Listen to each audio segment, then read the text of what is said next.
What's up, everyone? Welcome to the video. Today we're going to take a look at how to replace the battery in this Chevy Colorado remote key fob. This key fob is going to work on the 2015 to 2022 Chevy Colorado, and it's going to use replacement battery CR2032. I'll put a link in the description box of this video to where you can find these replacement batteries if you're in need. The other thing I'm going to be using to change this key fob battery is a flathead screwdriver. So if we take our key fob and we flip it over so the buttons are facing down, then we take a look down here near the key ring. On this back cover, there's this notch right here that I'm touching with the end of the screwdriver.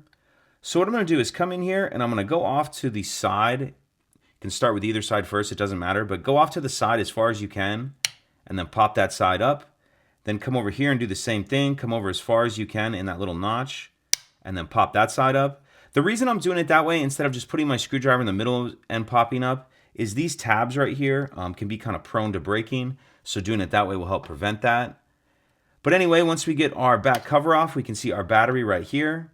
And for this part, I'm going to get my screwdriver and just come in here and kind of carefully get on the edge of that battery and pop it out of that holder. It doesn't always fly out of there like that. But anyway, once you get that old battery out, we can install our new replacement battery. You want to make sure that you're installing your new battery with the plus side up, positive side up. And I'm going to tuck this edge in first like that and then snap it down into place.